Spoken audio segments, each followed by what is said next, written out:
Bueno, un fuerte abrazo para todos. Hoy es 25 de diciembre, son las 8:05 de la noche. Vamos a estudiar la Parashá Vayigás, que comprende desde Génesis 44:18 al 47:27. Ya saben que la historia de José Hatzadí es una de mis preferidas, pero también la Torá me da la razón cuando se usan cuatro parashot en el estudio de la vida de José Hatzadí, porque lo que él vivió y lo que él logró es, es impresionante. Vamos a hablar hoy de la redención final, pero también quiero hablarles de la capacidad que José, el hijo de Jacob, tuvo a pesar del sufrimiento y a pesar de los momentos difíciles que él vivió, la capacidad de elevarse y mirar desde arriba por qué le sucedió todas esas cosas.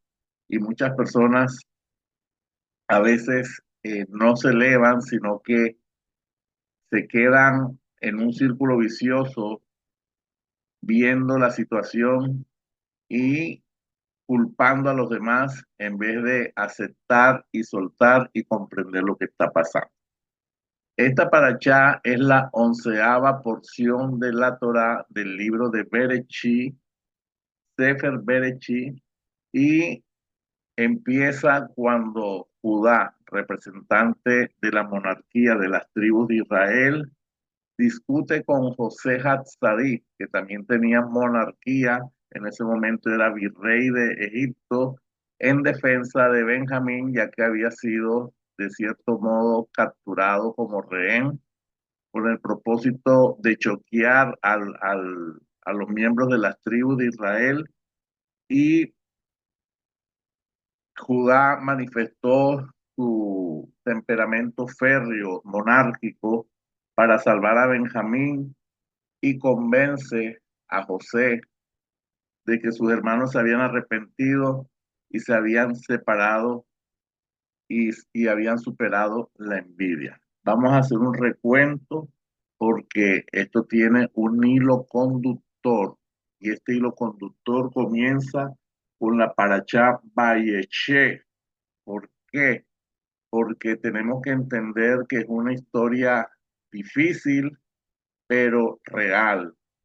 José tenía privilegios, hablamos en la Parashá de Valleché, que se rompieron muchas leyes, la ley de pertenencia, la ley del equilibrio, cuando José tenía la túnica de colores, cuando José era enviado por el papá para dar malos informes, y eso despertó la envidia en sus hermanos al punto de odiarlo y querer matarlo, pero como Dios tuvo propósito con José Hatzadit, él no iba a morir, sino que fue vendido como esclavo a los ismaelitas, una compañía de ismaelitas. Recuerden que los ismaelitas también vienen de la descendencia de Abraham. Ellos traían bálsamos, ellos traían ungüentos y aromas, que es tipología de que en ese trayecto de que él iba hacia Egipto exiliado, él iba a ser sanado en sus heridas, él iba a ser restaurado, y efectivamente José Hasadí tenía un espíritu superior, y la Torá hace énfasis cuando dice que el Eterno nunca lo dejó y nunca lo abandonó, siempre estaba con él, siempre dice la Torá, y el Eterno estaba con José. Fue vendido siendo príncipe, vendido como esclavo a Potifar, una persona de altos mandos en Egipto. Eh, Fue usado por Potifar para sus servicios privados, y el príncipe, que era preferido por su papá Jacob, le tocó ser esclavo. Posteriormente fue calumniado por la esposa de Potifar y pasó de ser tentado a presidiario. o sea que estuvo en la cárcel, con cepos y con grilletes, perseguido sexualmente por la mujer de Potifar. Dicen que Yosef tenía una belleza extremadamente llamativa y que despertaba emociones en todo aquel que lo miraba. Después pasamos a la Parashá Miqués, porque habla de los 12 años que él estuvo en la cárcel. Ya para ese momento José se había destacado en la casa de Potifar, posteriormente se destacó en la cárcel quedando como administrador de la cárcel, y lo más importante es que él empezó a desarrollar dones, empezó a desarrollar facultades psíquicas, espirituales, empezó a desarrollar una sabiduría, y algo importante es que él siempre le daba la gloria a Dios. Todas esas facultades como el don profético, la clarividencia, la capacidad de interpretar sueños, la sabiduría, eh, dice la Tanat que eso nos pone delante de los reyes. Esa facultad desarrollada por la presencia divina en cada uno de nosotros nos abre puertas inimaginables, entrarás a lugares que nunca imaginaste, conocerás personas que nunca pensaste conocer, llegarás a instituciones que nunca imaginaste estar dentro de esas instituciones. Así que ese conocimiento superior es como una llave, y esa llave la pudo usar José. Y ahora José se encuentra con su pasado en esta paracha. Él se encuentra con sus hermanos. Imagínense esa revolución de emociones que tenía José, porque después de ser odiado, rechazado, maltratado, metido en una cisterna donde habían culebras y escorpiones, despojado no solamente de sus vestiduras, sino también de su padre, y alejado de sus seres queridos, vendido como esclavo y después difamado, preso 12 años en la cárcel. Cuando tú piensas en unas circunstancias como esas, uno puede decir, en lo natural, es difícil de perdonar todo lo que le hicieron a José. Y yo les hago una pregunta hoy a cada uno de ustedes. ¿Qué es lo que te han hecho? ¿Qué es lo que te han hecho a ti personalmente que sea difícil de perdonar? Y nosotros, como la Torah es perfecta y la Torah no nos deja extraviar, desde que venimos desde 40 días antes de Yom Kippur, venimos con un trabajo de Teshuvah. Ese trabajo de Teshuvah es examinarnos interiormente y soltar todo aquello. Mas, sin embargo, en el día de las trompetas, el año nuevo establecido en la Torá, nosotros estamos delante de un juicio, pero sin embargo, desde Rosh Hashanah hasta Yom Kippur, yo le llamo los 10 días de repechaje. ¿Por qué? Porque examinamos más adentro, y después viene la fiesta de Sukkot, donde nosotros tenemos la oportunidad de cambiar el veredicto, de poner el sello y de que ese sello sea enviado positivamente. Mas, sin embargo, después vienen las fiestas de las luces, donde conectamos con toda esa fuerza, con toda esa conciencia crítica, con toda esa unidad en el amor y en la luz, y las energías que desatan la fiesta de las luces a nivel mundial. Había explicado en la paracha anterior que, paralelo a la fiesta de las luces, también se festejan en India, en China, con diferentes nombres, en el mundo occidental con la Navidad, y que la gente está en una actitud diferente y crea una conciencia colectiva positiva de amor, de unidad, y que todas esas energías confluyen para que nosotros podamos elevarnos y poder traer una elevación, perdón, podamos elevarnos y traer a cada uno de nosotros una conciencia diferente, eh, independientemente de cuál sea la religión.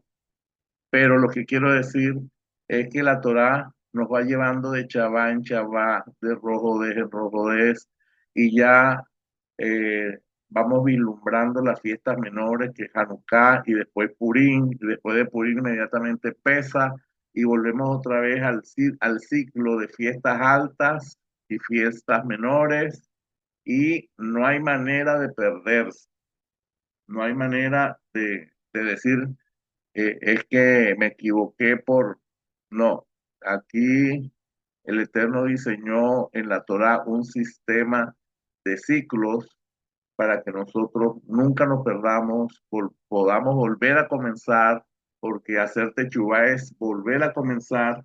Y cuando en estos tiempos que se mueve tanto la nostalgia, porque la gente recuerda en su sistema de creencias la niñez, y las fiestas donde la familia se reunía y había unas familias muy hermosas que son funcionales y otras familias disfuncionales donde el papá pelea con el hijo y la borrachera, porque el origen de esas fiestas realmente son las saturnarias. Cuando usted estudia el origen de esas fiestas, se da cuenta que lo que se daba en esas fiestas en honor al dios Saturno, que se celebraban el 25 de diciembre, es, habían orgías, borracheras, eh, había una disfunción de muchas cosas. Cuando usted lo estudie, pues se va a sorprender porque hay mucho parecido con lo que sucede en esas fiestas en el mundo, que la gente choca, la gente se emborracha, la gente pelea, en fin. Todos esos recuerdos para algunas personas tormentosas, porque algunos no tenían regalo para esa fecha, otros no tenían cómo estrenar para esa fecha, mientras que hago un paralelo con las fiestas del Dios Eterno, que las fiestas altas y las fiestas menores siempre quedamos satisfechos. Por ejemplo, en la fiesta de Sukkot tuve unas experiencias que yo sé que mi vida nunca más será la misma. ¿Pero por qué? Por el amor, por la pasión, por la dedicación que nosotros le metemos a cada tiempo marcado, nos permite hacer cambios en nuestra vida. Mientras que las otras fiestas de otros sistemas de creencias pueden traer recuerdos melancólicos, nostálgicos, tristes, y recuerden que toda esa fiesta de las luces tiene que ver con el solsticio de invierno para el hemisferio norte y solsticio de verano para el hemisferio sur.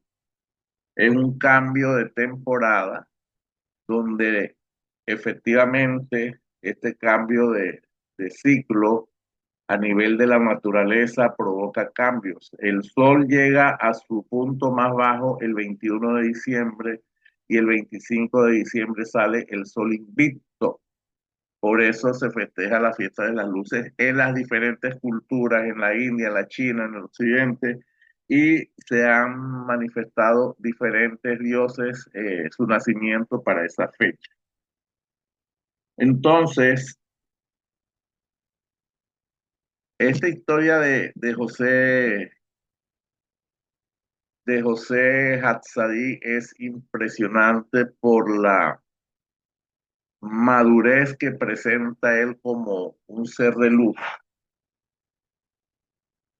No vemos que en su exilio en Egipcio él haya tenido un mentor que le enseñara, porque lo que él ya tenía lo había recibido de su padre, y su padre lo había recibido de la yeshiva que tenía Shem y las enseñanzas de su abuelo. Él ya tenía los secretos. El padre se había dedicado a su hijo a enseñarle los secretos del cielo, lo cual lo hizo maduro, lo cual lo hizo sabio, lo cual desarrolló en él estas facultades de interpretación de sueños, eh, palabra profética, una gracia inigualable, independientemente del físico, había una gracia especial en él porque todo lugar donde él estaba prosperaba. ¿Qué nos enseña esto? Que Hashem es el único creador de nuestra vida. Todos los eventos que tú has vivido, positivos o negativos, vienen de Él. Isaías 45:7 dice, yo soy el que forma la luz y las tinieblas, el que causa el bienestar y crea las calamidades. Wow. En nuestra mentalidad religiosa dice, no, Dios solamente es luz, pero en la mentalidad cabalística que estamos desarrollando, Dios también se encuentra en lo oculto. Vemos cómo el nombre de Dios en el libro de Esther no aparece, mas sin embargo el milagro de Esther es maravilloso. Vemos cómo la luz de Hanukkah desaparece en el texto de la creación en los primeros dos versículos de la Torá, pero después los sabios nos dicen que esa luz primordial reaparece para esta fiesta de Hanukkah y anuncia en nuestra vida la era mesiánica. También no crean que el Eterno está por allá limándose las uñas. Él supervisa todo lo que acontece, lo bueno, lo malo, lo regular. Él está en supervisión de todo con su ejército de ángeles. Eh, Toda nuestra vida está dictada por la voluntad de Hashem. Claro, siempre teniendo en cuenta que cuando nosotros antes de venir a este mundo físico firmamos un contrato prenatal donde escogemos el vientre por el cual vamos a venir, la familia en la que vamos a estar, los eventos que vamos a vivir porque son las experiencias que nos van a dejar enseñanzas, que nos van a enseñar humildad, que nos van a enseñar a salir de las drogas, que nos van a enseñar a salir de cualquier vicio que tú tengas, porque eso fue lo que tú marcaste antes de venir a este mundo físico. Los eventos difíciles y negativos ya estaban marcados por ti mismo antes de venir a este mundo físico. Entonces vemos que hay personas en el sistema de creencias del cual nosotros ya salimos, que toda la culpa se la echan al diablo. Y el diablo, y el diablo, y el diablo. Y resulta que muchos de los eventos que la persona está viviendo son provocados por él mismo, porque hay una ley que se llama causa y efecto, acción, reacción, sea de esta vida física, sea de vidas anteriores, o sea de un ticún o de un karma que viene en el linaje familiar. Así que toda nuestra vida está dictada por la voluntad de Hashem. Todo viene de parte de él. Así que el Eterno, que es todopoderoso e ilimitado,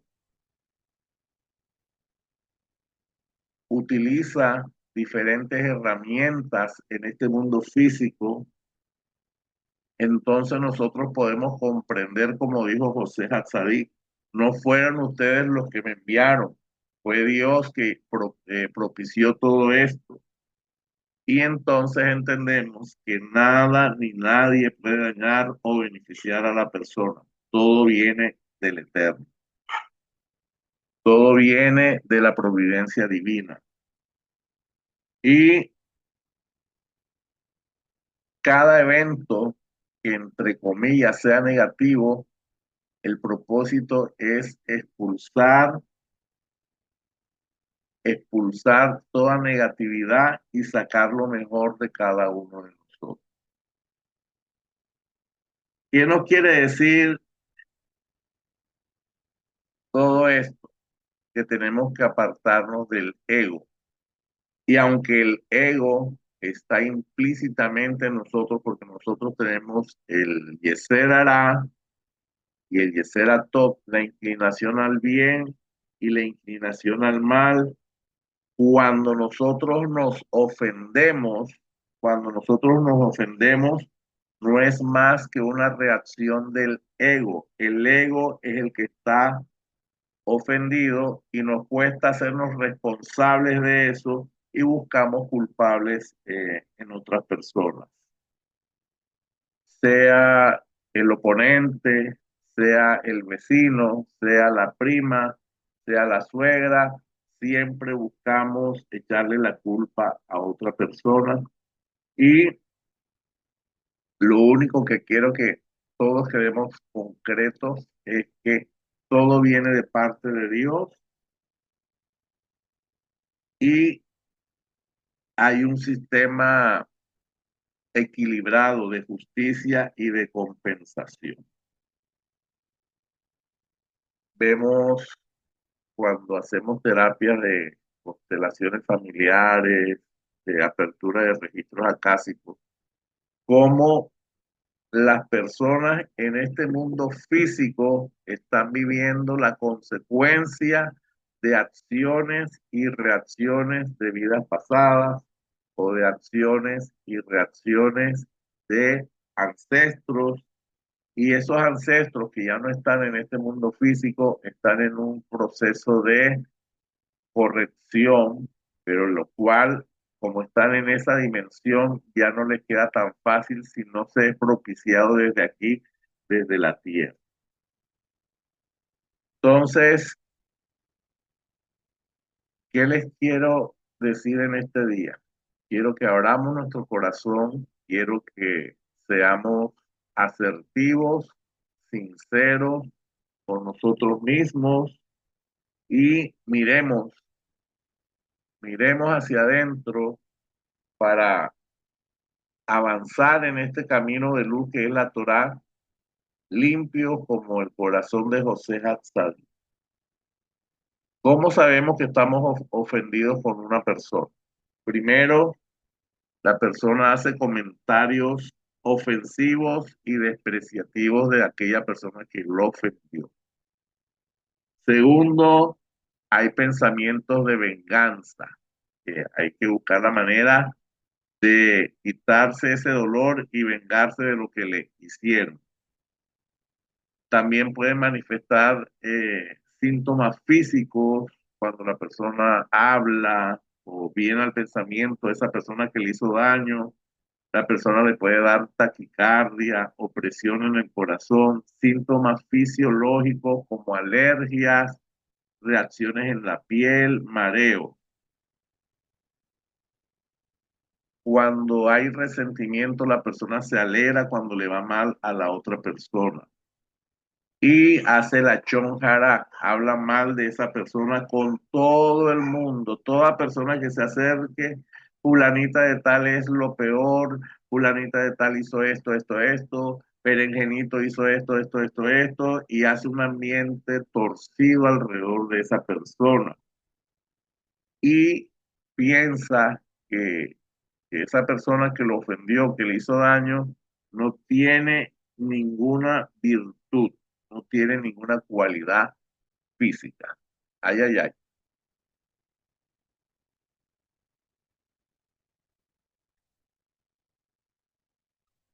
Pero hay consecuencias gravísimas de no perdonar.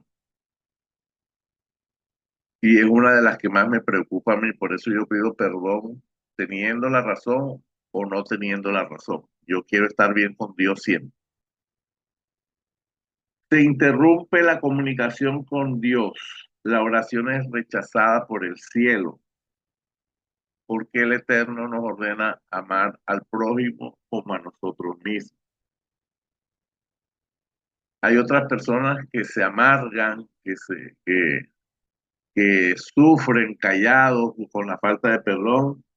Y dice Isaías, mientras callé se envejecieron mis huesos en mi gemir todo el día, Entonces una persona con falta de perdón tiene problemas en su hueso o en la ciática. Cuando una persona coge una ira muy fuerte y no tiene un mecanismo de desahogarse, lo más seguro es que le vengan dolores de ciática. Cuando nosotros somos conocedores de la Torá y de la Tanakh, entonces el Eterno nos dice en Isaías 42:7: yo te he llamado para que abras los ojos de los ciegos, para que saques de la cárcel a los presos y de casas de prisión a los que moran en tinieblas. ¿Por qué? Una persona con resentimiento está en una cárcel espiritual, está en un lugar de cautiverio, está en una prisión. Y como algunos sabios dicen que este mundo físico es como un holograma, es tan sencillo liberarse, es tan sencillo quitarse esas cadenas, es tan sencillo abrir la puerta de esas prisiones, porque dicen, ay, pero tengo una situación económica, pero no revisan el corazón, no revisan el corazón. Tengo una situación de ruina, pero no revisan si hay resentimiento, dolor. Otras personas dicen, ay, estoy como en una desolación, mi casa se ve horrible, pero no revisan si tienen resentimiento, dolor, porque caras vemos, corazones no sabemos. Mas sin embargo, el mundo espiritual es real, hay leyes espirituales eh, y hay leyes espirituales que nosotros podemos usar las herramientas para que esas prisiones, para que esos cautiverios, para que esas enfermedades se vayan. Hay muchas personas que están enfermas porque no cuidan sus pensamientos. Y al no cuidar sus pensamientos, no cuidan sus emociones. Y las emociones son las que provocan las artritis, dolores de cabeza, dolores en el cuerpo, esa tensión a causa de la falta de perdón enferma muy fácilmente.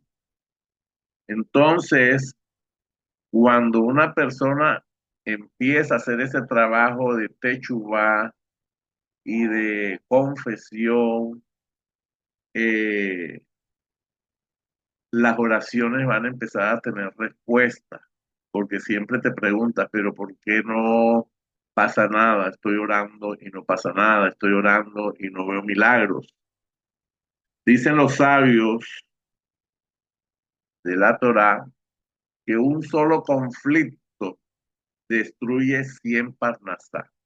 O sea que en un momento de ofensa te gritaste, te pusiste bravo, te enojaste, esa ofensa, ese momento de conflicto destruye 100 bendiciones que ya tú habías conquistado. Imagínense las personas que siempre están amargadas, que uno saluda y no le contestan, o están siempre con cara de toro bravo, que no lo saludan a uno o le dan con el saludo en la boca, están siendo desdichados y están destruyendo sus bendiciones. Es como si se rompieran 100 cheques de $10,000 cada uno. Allá entonces el personaje de estas cuatro parashot, José Hatzadí, él representa en el árbol de la vida a Yesod, es donde está la puerta para la manifestación que es Malhú, lo representa el rey David. Pero aquí en Yesod, que representa los órganos reproductores del varón, si la persona tiene conflictos o desorden sexual y derrama muchas chispas de vida o derrama el semen por ahí en cualquier lado, hay un bloqueo en la economía. Vemos cuando los hombres que están casados, felizmente casados, empiezan a tener relaciones por fuera del matrimonio, indistintamente porque vemos ahora historias de bestialismo, historias de fornicación, historias de desorden sexual en todo tipo, eso provoca inmediatamente que se cierra el flujo de todas las bendiciones que vienen desde Keter y van descendiendo hasta Yesod.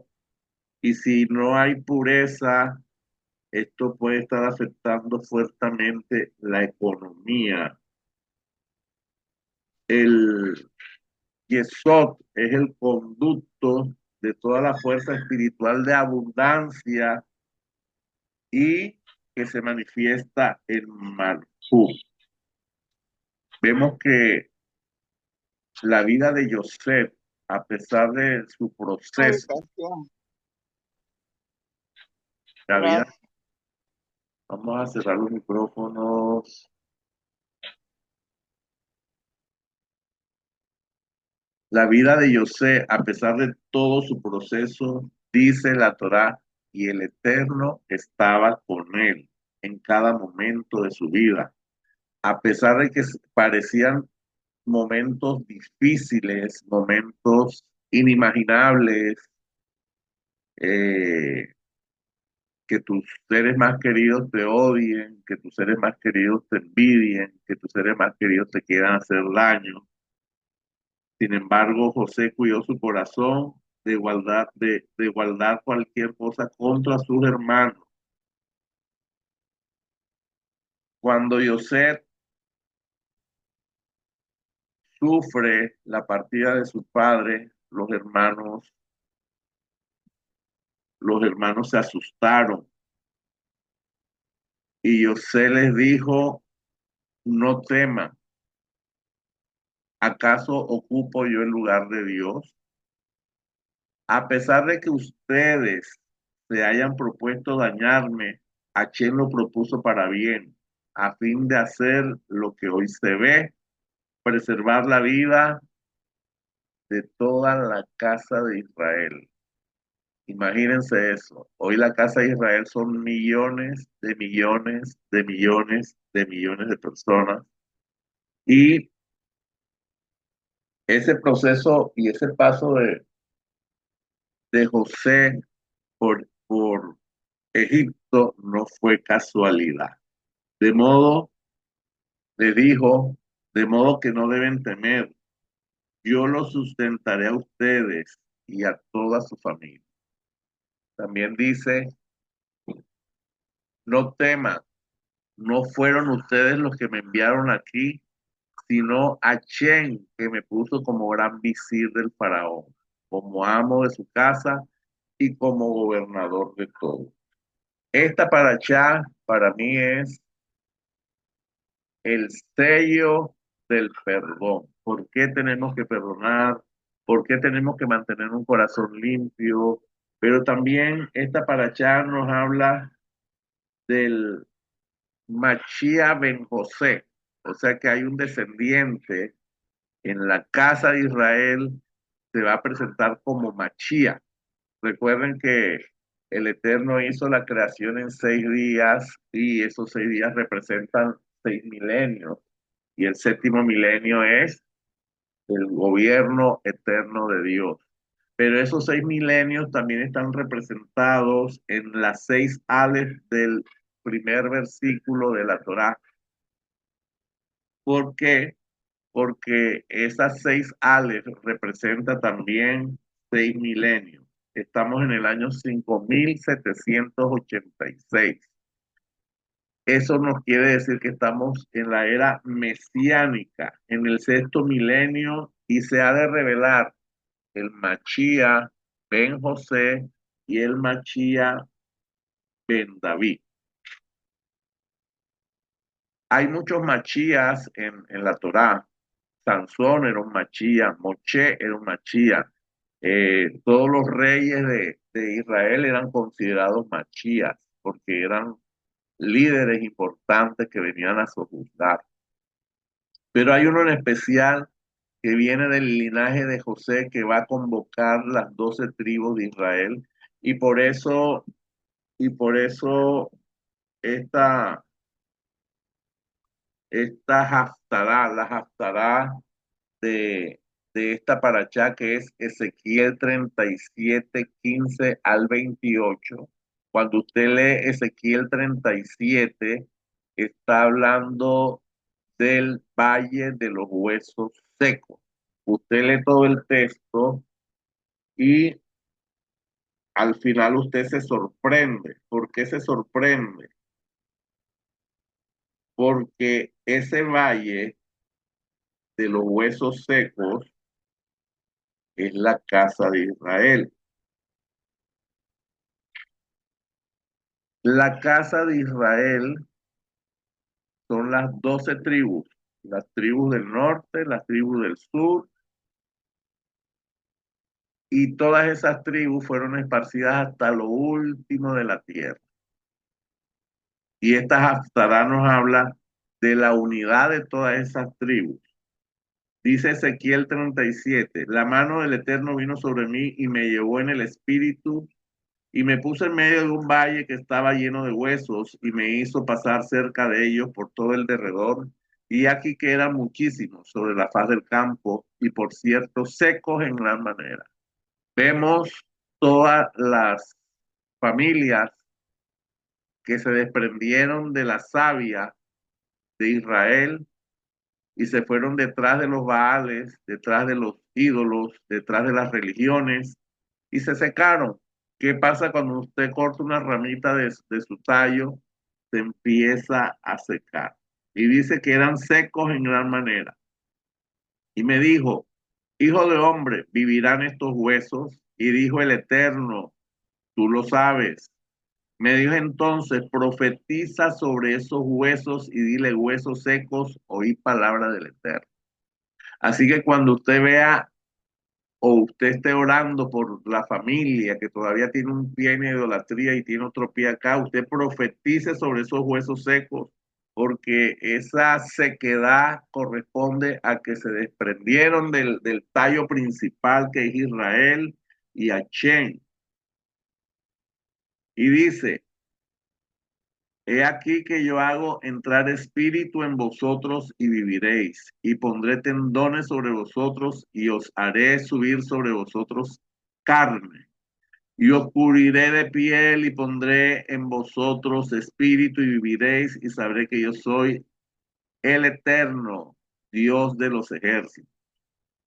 Y dice en el versículo 7, y profeticé pues como me fue mandado y hubo un ruido mientras yo profetizaba. ¿Por qué? Porque hay poder en la palabra declarada. Hubo un ruido mientras yo profetizaba y aquí un temblor.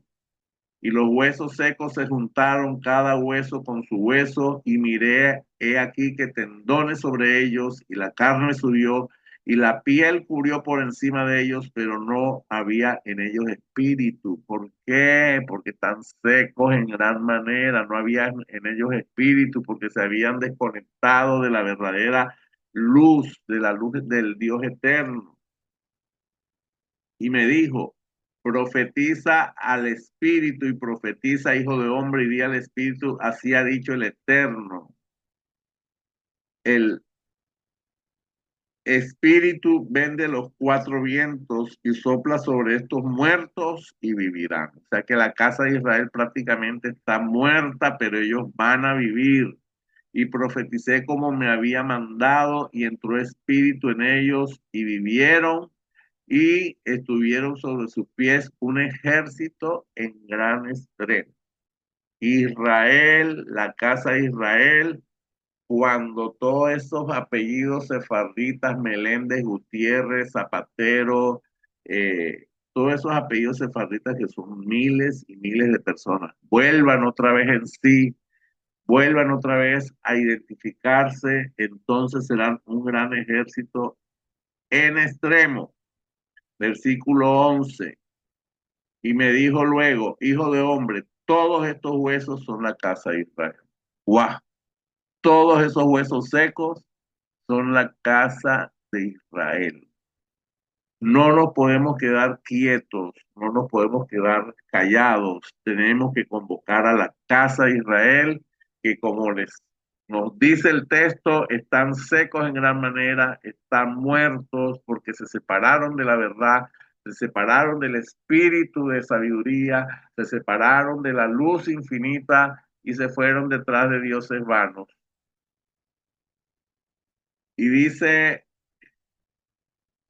y dice versículo 12, por tanto profetiza y diles, así ha dicho el Eterno, he aquí que yo abro vuestros sepulcros, pueblo mío, y os haré subir de vuestras sepulturas, y os traeré a la tierra de Israel, Baruch Hashem, y sabréis que yo soy el Eterno, cuando abra estos sepulcros y os saque de vuestras sepulturas, pueblo mío. ¿Cuáles serán esos sepulcros? ¿Cuáles serán esas sepulturas? Pues ese sistema de creencias que sacó, que las personas abrazaron y se secaron y se murieron. Y dice, pondré mi espíritu en vosotros y viviréis, y os haré reposar sobre vuestra tierra, y sabréis que yo, el Eterno, hablé, y lo dice Adonai de los ejércitos. Entonces la Haftará de esta paracha dice, vino a mí palabra del Eterno diciendo, hijo de hombre, toma ahora un palo y escribe para Judá, para los hijos de Israel, sus compañeros, toma pues otro palo y escribe en él para José, palo de Efraín, y para toda la casa de Israel, sus compañeros. Ya está aquí hablando de la unidad que va a haber entre los judíos y la casa de Israel, que está representada por la tribu de Efraín. Dice, júntalos luego el uno con el otro para que sean uno solo y serán uno solo en tu mano. Y cuando te pregunten los hijos de tu pueblo diciendo, no nos enseñarás qué te propones con esto, diles, así te ha dicho el Eterno, el Señor, he aquí que yo tomo el palo de José que está en la mano de Efraín y en las tribus de Israel, sus compañeros, y lo pondré con el palo de Judá y lo haré un solo palo y serán uno en mi mano, y los palos sobre los que escribas estarán en tu mano delante de sus ojos, y les dirás, así ha dicho el Eterno, el Señor, he aquí que yo tomo a los hijos de Israel de entre las naciones a las cuales fueron, y los recogeré de todas partes, y los traeré a su tierra, y los haré una nación en la tierra, en los montes de Israel, y un rey será a todos ellos por rey, y nunca más serán dos naciones, ni nunca más serán divididos en dos reinos, ni se contaminarán más con sus ídolos, con sus abominaciones y con todas sus rebeliones, y los salvaré de todas sus rebeliones con las cuales pecaron, y los limpiaré, y me será por pueblo, y yo a ellos por Dios. Barú Achén. Mi siervo David será rey sobre ellos, y todos ellos un solo pastor, y andarán en mis preceptos y mis estatutos, y guardarán y los pondrán por obra. Habitarán en la tierra que le di a mi siervo Jacob, en los cuales habitaron vuestros padres, en ellos habitarán ellos sus hijos y los hijos de sus hijos para siempre, y mi siervo David será príncipe de ellos para siempre. Y haré con ellos un pacto de paz, pacto perpetuo será en ellos y los estableceré y los multiplicaré y pondré mi santuario entre ellos para siempre. Estará en medio de ellos mi tabernáculo y seré para ellos por Dios y ellos me serán por pueblo. Y sabrán las naciones que yo, el Eterno, santifico a Israel, estando mi santuario en medio de ellos para siempre. Qué palabra tan poderosa, qué hermoso. Entonces, esta paracha que nos habla de la unidad, porque dice que se acercó Judá y abrazó a José, trayendo paz, trayendo unidad. También nos habla del Machía Ben Yosef y el Machía Ben Dan. Primero va a aparecer en el mundo el Machía Ben Yosef, que va a hablar de pureza, que va a hablar de unidad.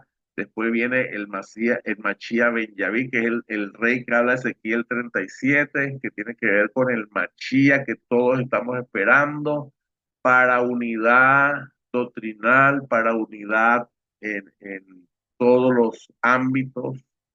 Se van a derribar los límites que las religiones han puesto, se van a derribar las leyes que Dios no ha puesto y que hacen que sea lento ese despertar en las personas, y se va a derribar la idolatría. Así que maravilloso es Dios, que nos permite vivir en estos tiempos mesiánicos, porque ya lo estamos viviendo.